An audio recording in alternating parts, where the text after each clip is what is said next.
The Science of Getting Rich. B.Y.W. D. Wattles. Preface. This book is pragmatical, not philosophical, a practical manual, not a treatise upon theories. It is intended for the men and women whose most pressing need is for money, who wish to get rich first and philosophize afterward. It is for those who have so far found neither the time, the means, nor the opportunity to go deeply into the study of metaphysics, but who want results and who are willing to take the conclusions of science as a basis for action, without going into all the processes by which those conclusions were reached. It is expected that the reader will take the fundamental statements upon faith, just as he would take statements concerning a law of electrical action if they were promulgated by a Marconi or an Edison, and taking the statements upon faith, that he will prove their truth by acting upon them without fear or hesitation. Every man or woman who does this will certainly get rich, for the science herein applied is an exact science, and failure is impossible. For the benefit, however, of those who wish to investigate philosophical theories, and so secure a logical basis for faith, I will here cite certain authorities: the monistic theory of the universe, the theory that one is all, and that all is one, that one substance manifests itself as the seeming many elements of the material world, is of Hindu origin, and has been gradually winning its way into the thought of the Western world for 200 years. It is the foundation of all the Oriental philosophies, and of those of Descartes, Spinoza, Leibniz, Schopenhauer, Hegel, and Emerson. The reader who would dig to the philosophical foundations is advised to read Hegel and Emerson, and he will do well to read The Eternal News, a very excellent pamphlet published by J. Brown, 300 Cathcart Road, Govanhill, Glasgow, Scotland. He may also find some help in a series of articles written by the author, which were published in Nautilus, Holyoke, Massachusetts, during the spring and summer of 1909, under the title, What is Truth? In writing this book, I have sacrificed all other considerations to plainness and simplicity of style, so that all might understand. The plan of action laid down herein was deduced from the conclusions of philosophy. It has been thoroughly tested, and bears the supreme test of practical experiment. It works. If you wish to know how the conclusions were arrived at, read the writings of the authors mentioned above. And if you wish to reap the fruits of their philosophies in actual practice, read this book and do exactly as it tells you to do. The author. Chapter 1. The Right to be Rich. Whatever may be said in praise of poverty, the fact remains that it is not possible to live a really complete or successful life unless one is rich. No man can rise to his greatest possible height in talent or soul development unless he has plenty of money. For to unfold the soul and to develop talent, he must have many things to use, and he cannot have these things unless he has money to buy them with. Man develops in mind, soul, and body by making use of things, and society is so organized that man must have money in order to become the possessor of things. Therefore, the basis of all advancement for man must be the science of getting rich. The object of all life is development, and everything that lives has an inalienable right to all the development it is capable of attaining. Man's right to life means his right to have the free and unrestricted use of all the things which may be necessary to his fullest mental, spiritual, and physical unfoldment, or, in other words, his right to be rich. In this book, I shall not speak of riches in a figurative way. To be really rich does not mean to be satisfied or contented with a little. No man ought to be satisfied with a little if he is capable of using and enjoying more. The purpose of nature is the advancement and unfoldment of life, and every man should have all that can contribute to the power, elegance, beauty, and richness of life. To be content with less is sinful. The man who owns all he wants for the living of all the life he is capable of living is rich, and no man who has not plenty of money can have all he wants. Life has advanced so far and become so complex that even the most ordinary man or woman requires a great amount of wealth in order to live in a manner that even approaches completeness. Every person naturally wants to become all that he is capable of becoming. This desire to realize innate possibilities is inherent in human nature. We cannot help wanting to be all that we can be. Success in life is becoming what you want to be.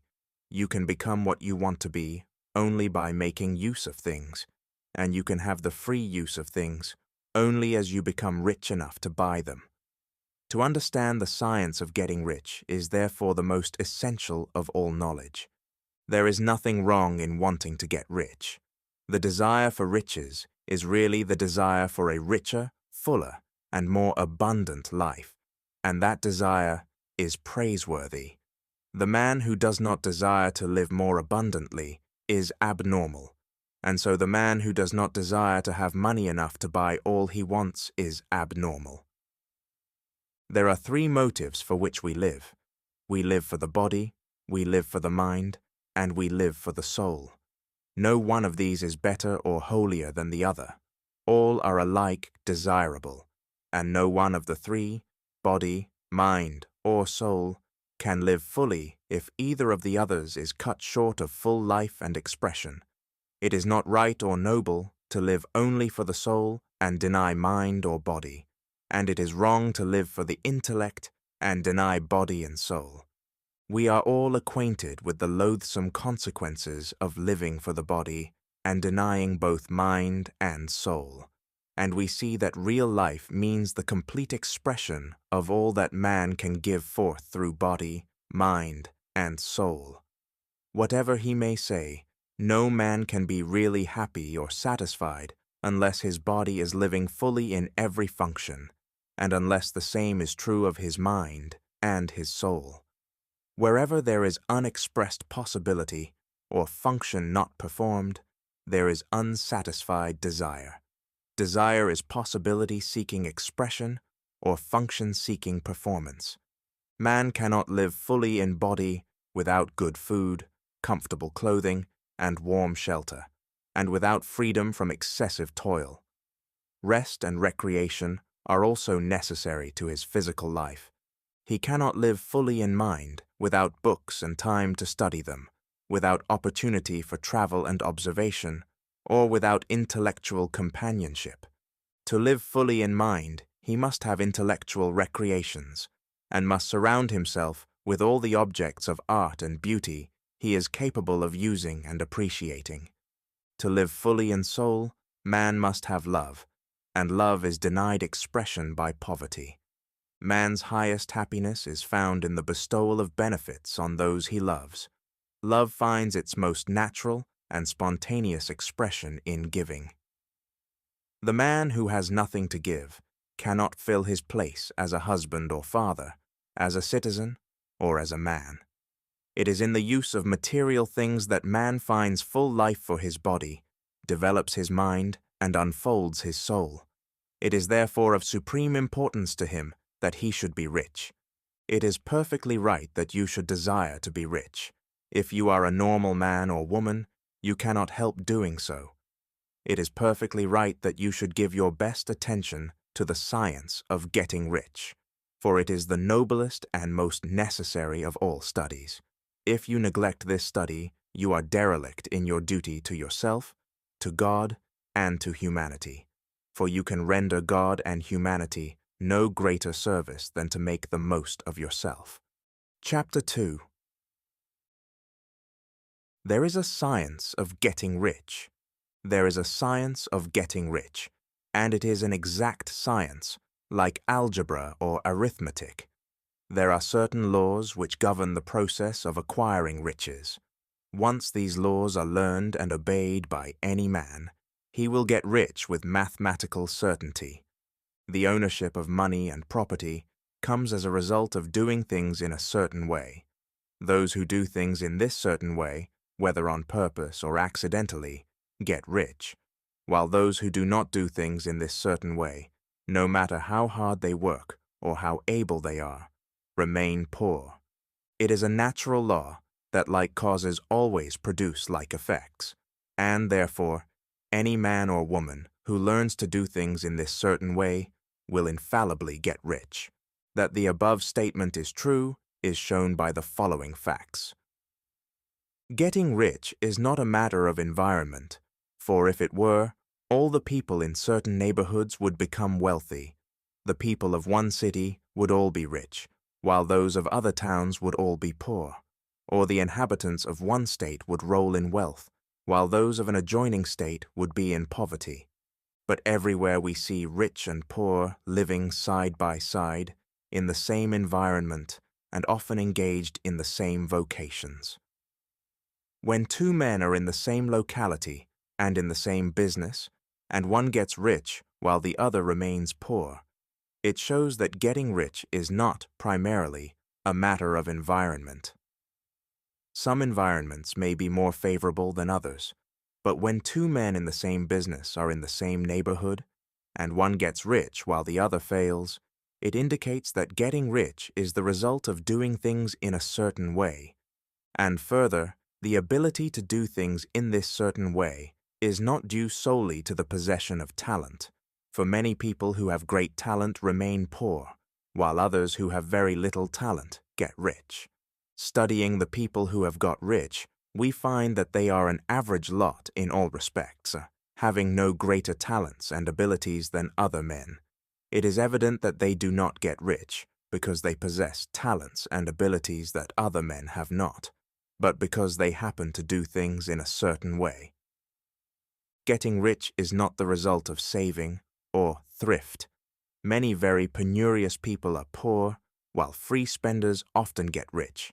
Nor is getting rich due to doing things which others fail to do, for two men in the same business often do almost exactly the same things, and one gets rich while the other remains poor or becomes a bankrupt. From all these things, we must come to the conclusion that getting rich is the result of doing things in a certain way. If getting rich is the result of doing things in a certain way, and if like causes always produce like effects, then any man or woman who can do things in that way can become rich, and the whole matter is brought within the domain of exact science. The question arises here whether this certain way may not be so difficult that only a few may follow it. This cannot be true, as we have seen, so far as natural ability is concerned. Talented people get rich, and blockheads get rich. Intellectually brilliant people get rich, and very stupid people get rich. Physically strong people get rich, and weak and sickly people get rich. Some degree of ability to think and understand is, of course, essential, but insofar as natural ability is concerned, any man or woman who has sense enough to read and understand these words can certainly get rich. Also, we have seen that it is not a matter of environment. Location counts for something. One would not go to the heart of the Sahara and expect to do successful business. Getting rich involves the necessity of dealing with men and of being where there are people to deal with. And if these people are inclined to deal in the way you want to deal, so much the better. But that is about as far as environment goes. If anybody else in your town can get rich, so can you. And if anybody else in your state can get rich, so can you. Again, it is not a matter of choosing some particular business or profession. People get rich in every business and in every profession, while their next-door neighbors in the same vocation remain in poverty. It is true that you will do best in a business which you like and which is congenial to you, and if you have certain talents which are well developed, you will do best in a business which calls for the exercise of those talents. Also, you will do best in a business which is suited to your locality. An ice cream parlor would do better in a warm climate than in Greenland, and a salmon fishery will succeed better in the Northwest than in Florida, where there are no salmon. But aside from these general limitations, Getting rich is not dependent upon your engaging in some particular business, but upon your learning to do things in a certain way. If you are now in business, and anybody else in your locality is getting rich in the same business, while you are not getting rich, it is because you are not doing things in the same way that the other person is doing them. No one is prevented from getting rich by lack of capital. True, as you get capital, the increase becomes more easy and rapid, but one who has capital is already rich and does not need to consider how to become so. No matter how poor you may be, if you begin to do things in the certain way, you will begin to get rich, and you will begin to have capital. The getting of capital is a part of the process of getting rich, and it is a part of the result which invariably follows the doing of things in the certain way. You may be the poorest man on the continent and be deeply in debt. You may have neither friends, influence, nor resources, but if you begin to do things in this way, you must infallibly begin to get rich, for like causes must produce like effects. If you have no capital, you can get capital. If you are in the wrong business, you can get into the right business. If you are in the wrong location, you can go to the right location. And you can do so by beginning in your present business and in your present location to do things in the certain way which causes success. Chapter 3. Is opportunity monopolized? No man is kept poor because opportunity has been taken away from him, because other people have monopolized the wealth and have put a fence around it. You may be shut off from engaging in business in certain lines, but there are other channels open to you. Probably it would be hard for you to get control of any of the great railroad systems. That field is pretty well monopolized. But the electric railway business is still in its infancy and offers plenty of scope for enterprise, and it will be but a very few years until traffic and transportation through the air will become a great industry, and in all its branches will give employment to hundreds of thousands and perhaps to millions of people. Why not turn your attention to the development of aerial transportation instead of competing with J.J. Hill and others for a chance in the steam railway world? It is quite true that if you are a workman in the employ of the Steel Trust, you have very little chance of becoming the owner of the plant in which you work. But it is also true that if you will commence to act in a certain way, you can soon leave the employ of the Steel Trust.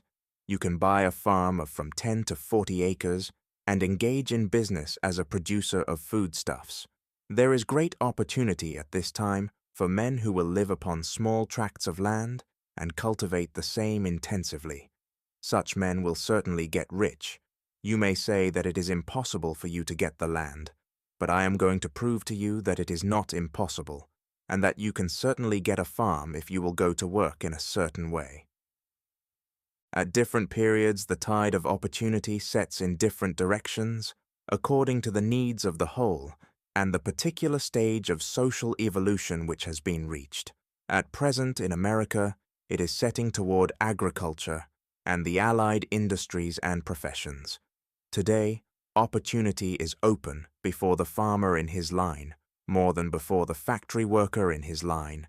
It is open before the businessman who supplies the farmer, more than before the one who supplies the factory worker, and before the professional man who waits upon the farmer, more than before the one who serves the working class. There is abundance of opportunity for the man who will go with the tide, instead of trying to swim against it. So the factory workers, either as individuals or as a class, are not deprived of opportunity. The workers are not being kept down by their masters. They are not being ground by the trusts and combinations of capital. As a class, they are where they are because they do not do things in a certain way. If the workers of America chose to do so, they could follow the example of their brothers in Belgium and other countries and establish great department stores and cooperative industries. They could elect men of their own class to office and pass laws favoring the development of such cooperative industries, and in a few years they could take peaceable possession of the industrial field. The working class may become the master class whenever they will begin to do things in a certain way. The law of wealth is the same for them as it is for all others. This they must learn, and they will remain where they are as long as they continue to do as they do. The individual worker, however, is not held down by the ignorance or the mental slothfulness of his class. He can follow the tide of opportunity to riches, and this book will tell him how. No one is kept in poverty by a shortness in the supply of riches. There is more than enough for all. A palace as large as the Capitol at Washington might be built for every family on Earth from the building material in the United States alone, and under intensive cultivation, this country would produce wool, cotton, linen, and silk, enough to clothe each person in the world, finer than Solomon was arrayed in all his glory, together with food enough to feed them all luxuriously. The visible supply is practically inexhaustible, and the invisible supply really is inexhaustible. Everything you see on earth is made from one original substance, out of which all things proceed. New forms are constantly being made, and older ones are dissolving, but all are shapes assumed by one thing. There is no limit to the supply of formless stuff, or original substance. The universe is made out of it, but it was not all used in making the universe. The spaces in, through, and between the forms of the visible universe are permeated and filled with the original substance, with the formless stuff, with the raw material of all things. 10,000 times as much as has been made might still be made, and even then we should not have exhausted the supply of universal raw material. No man, therefore, is poor because nature is poor, or because there is not enough to go around.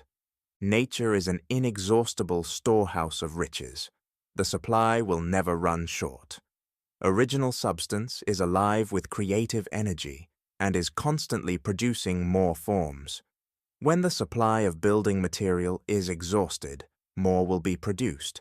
When the soil is exhausted so that foodstuffs and materials for clothing will no longer grow upon it, it will be renewed or more soil will be made.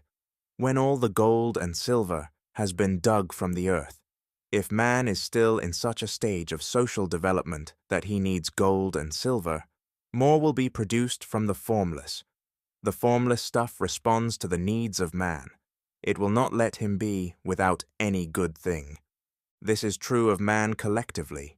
The race as a whole is always abundantly rich, and if individuals are poor, it is because they do not follow the certain way of doing things which makes the individual man rich.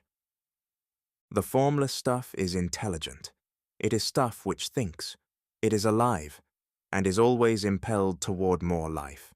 It is the natural and inherent impulse of life to seek to live more. It is the nature of intelligence to enlarge itself, and of consciousness to seek to extend its boundaries and find fuller expression. The universe of forms has been made by formless living substance, throwing itself into form in order to express itself more fully. The universe is a great living presence, always moving inherently toward more life and fuller functioning. Nature is formed for the advancement of life. Its impelling motive is the increase of life.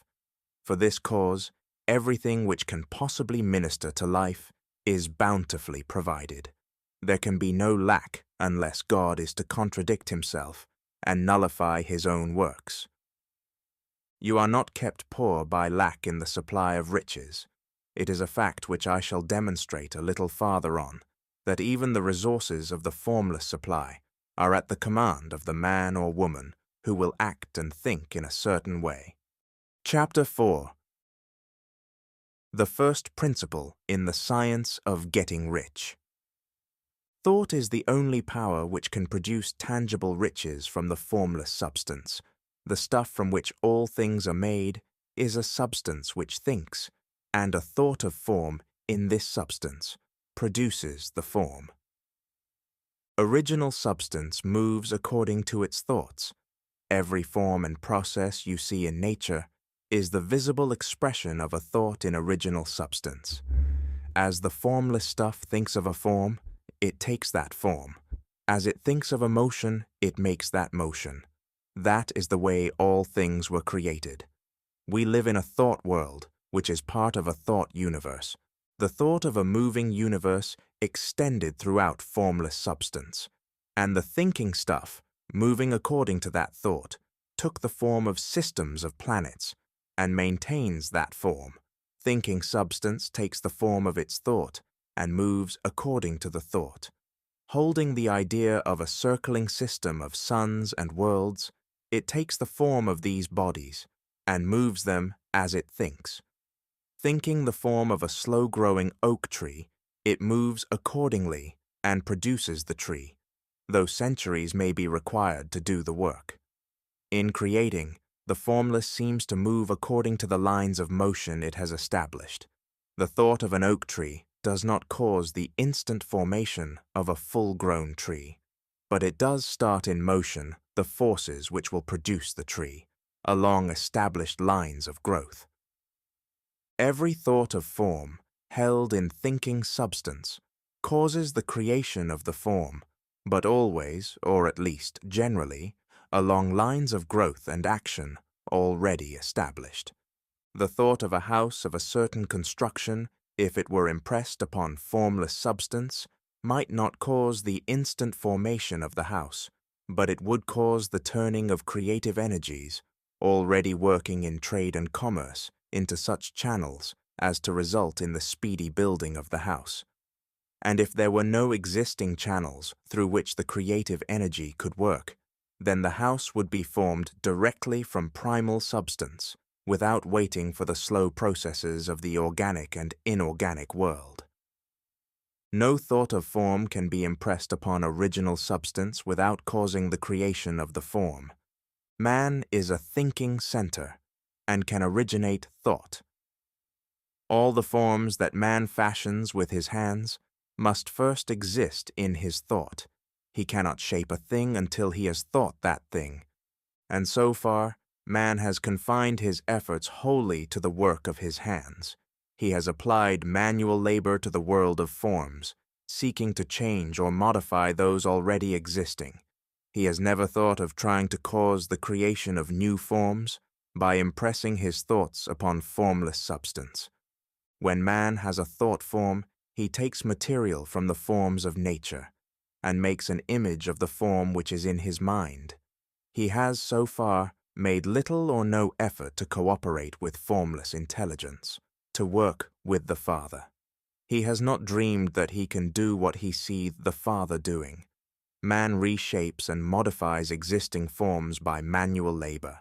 He has given no attention to the question whether he may not produce things from formless substance by communicating his thoughts to it. We propose to prove that he may do so, to prove that any man or woman may do so, and to show how. As our first step, we must lay down 3 fundamental propositions. First, we assert that there is one original formless stuff, or substance, from which all things are made. All the seemingly many elements are but different presentations of one element. All the many forms found in organic and inorganic nature are but different shapes, made from the same stuff, and this stuff is thinking stuff. A thought held in it produces the form of the thought. Thought, in thinking substance, produces shapes. Man is a thinking center capable of original thought. If man can communicate his thought to original thinking substance, he can cause the creation or formation of the thing he thinks about.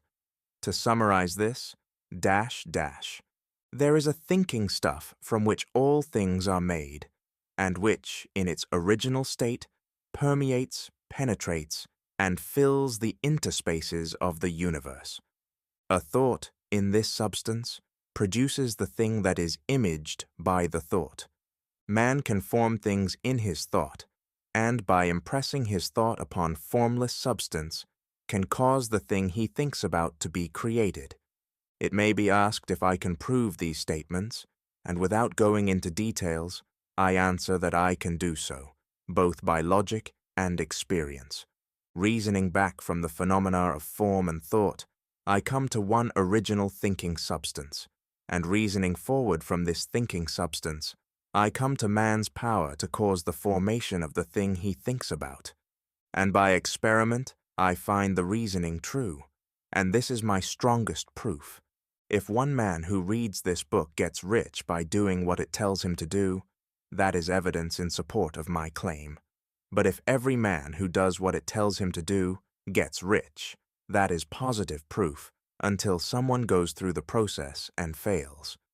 The theory is true until the process fails, and this process will not fail, for every man who does exactly what this book tells him to do will get rich. I have said that men get rich by doing things in a certain way, and in order to do so, men must become able to think in a certain way. A man's way of doing things is the direct result of the way he thinks about things. To do things in the way you want to do them, you will have to acquire the ability to think the way you want to think. This is the first step toward getting rich. To think what you want to think is to think truth, regardless of appearances. Every man has the natural and inherent power to think what he wants to think, but it requires far more effort to do so than it does to think the thoughts which are suggested by appearances. To think according to appearances is easy. To think truth regardless of appearances is laborious, and requires the expenditure of more power than any other work man is called upon to perform. There is no labor from which most people shrink, as they do from that of sustained and consecutive thought. It is the hardest work in the world. This is especially true when truth is contrary to appearances. Every appearance in the visible world tends to produce a corresponding form in the mind which observes it, and this can only be prevented by holding the thought of the truth.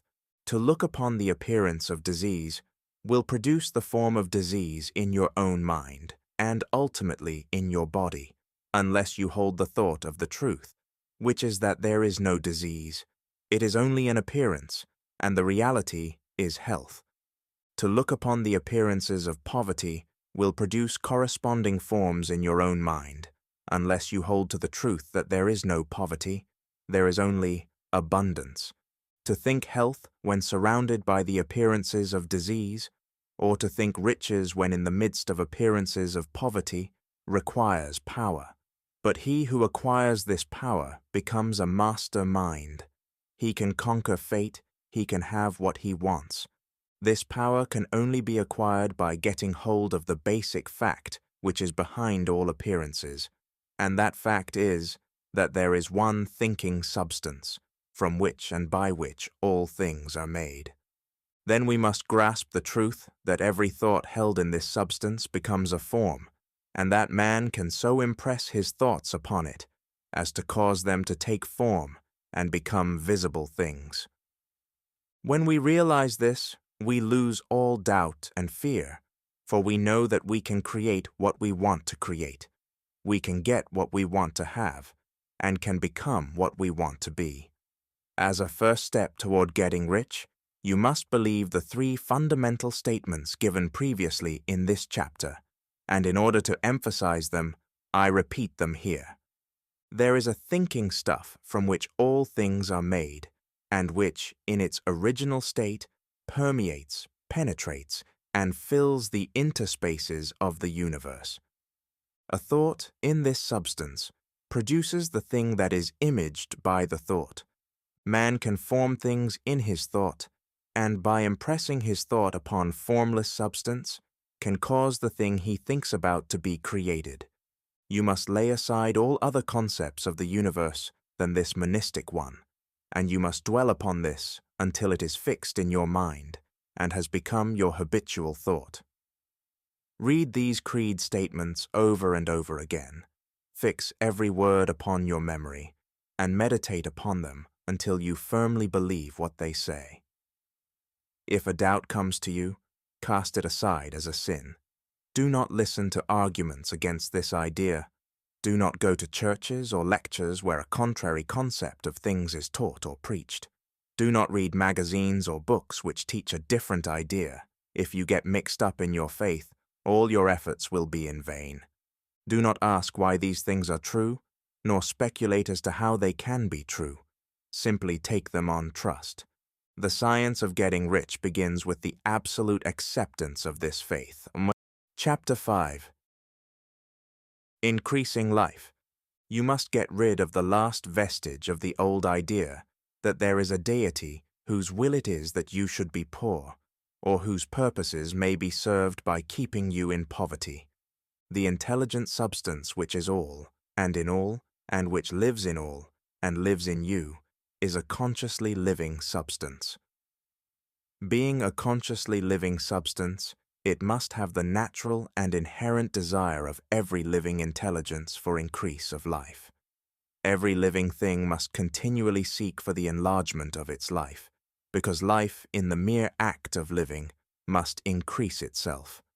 A seed, dropped into the ground, springs into activity, and in the act of living produces 100 more seeds. Life, by living, multiplies itself. It is forever becoming more.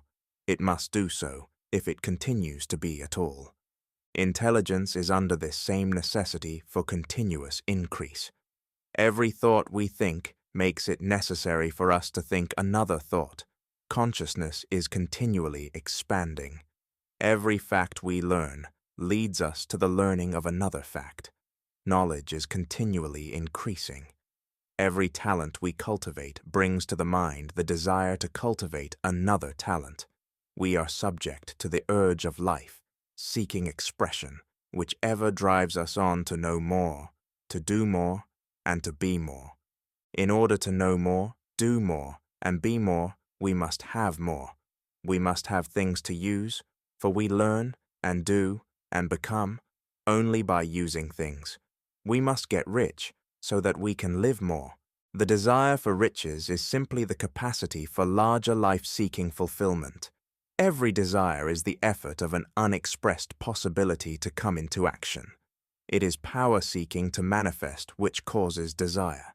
That which makes you want more money is the same as that which makes the plant grow. It is life, seeking fuller expression. The one living substance must be subject to this inherent law of all life. It is permeated with the desire to live more. That is why it is under the necessity of creating things. The one substance desires to live more in you. Hence it wants you to have all the things you can use. It is the desire of God that you should get rich. He wants you to get rich because he can express himself better through you if you have plenty of things to use in giving him expression. He can live more in you if you have unlimited command of the means of life. The universe desires you to have everything you want to have. Nature is friendly to your plans. Everything is naturally for you. Make up your mind that this is true. It is essential, however, that your purpose should harmonize with the purpose that is in all. You must want real life, not mere pleasure or sensual gratification. Life is the performance of function, and the individual really lives only when he performs every function, physical, mental, and spiritual, of which he is capable, without excess in any. You do not want to get rich in order to live swinishly, for the gratification of animal desires. That is not life.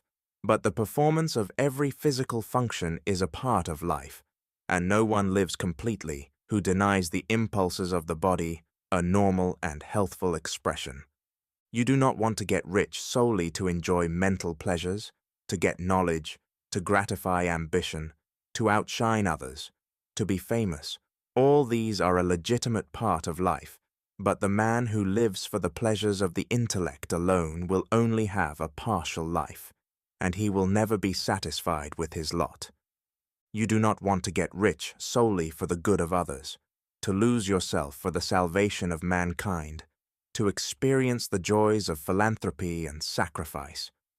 The joys of the soul are only a part of life, and they are no better or nobler than any other part. You want to get rich in order that you may eat, drink, and be merry when it is time to do these things.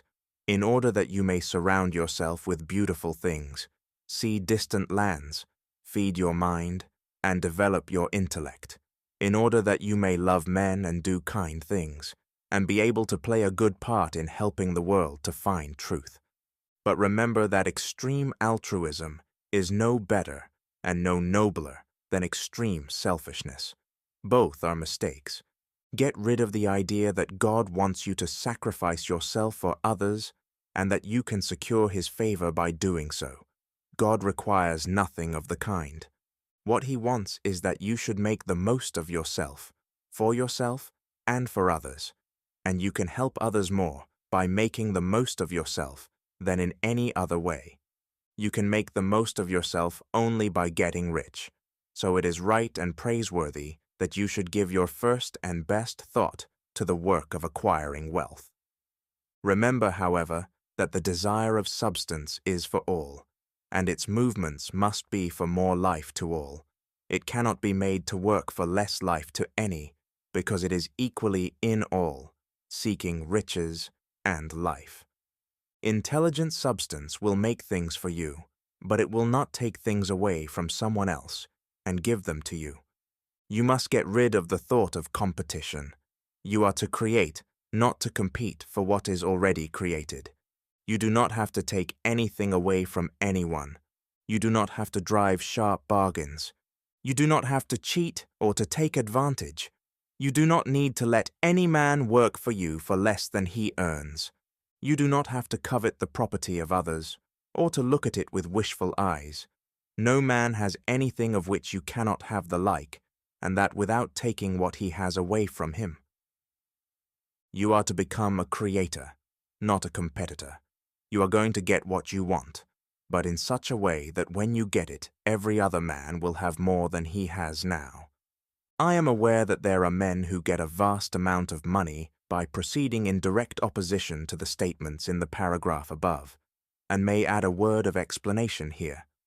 Men of the plutocratic type, who become very rich, do so sometimes purely by their extraordinary ability on the plane of competition, and sometimes they unconsciously relate themselves to substance in its great purposes and movements for the general racial upbuilding through industrial evolution.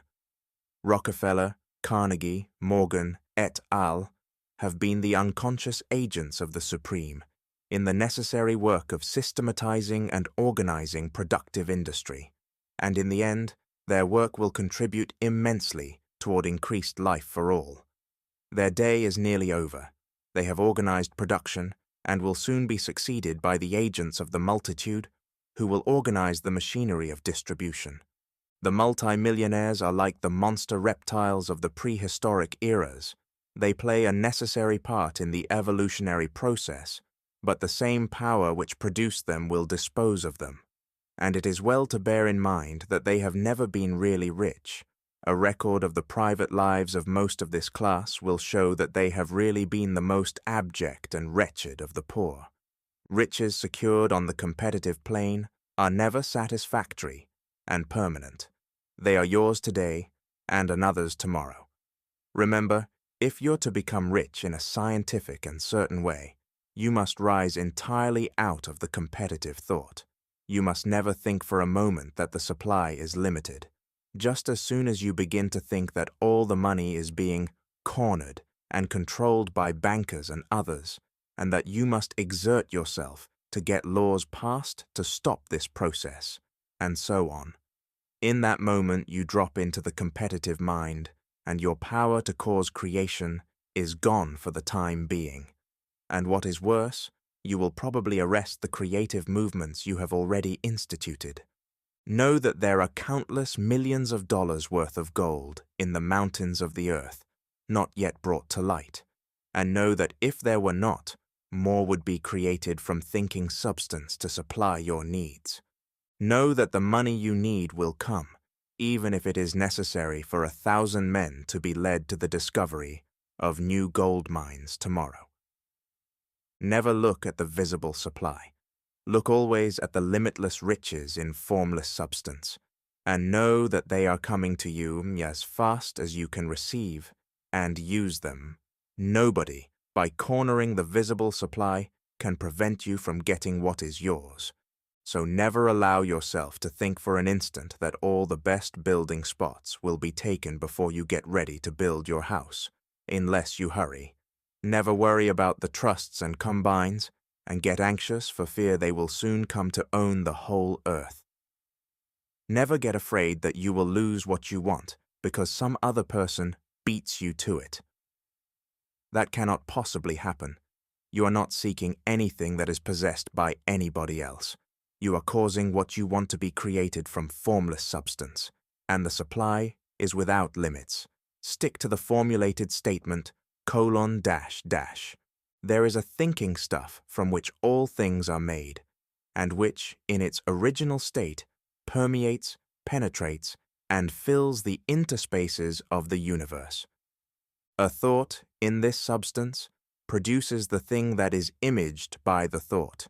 Man can form things in his thought, and by impressing his thought upon formless substance, can cause the thing he thinks about to be created. This completes the reading of chapters 1 through 5 of The Science of Getting Rich by W.D. Wattles. Please see the description below for a link to a reading of the next chapters.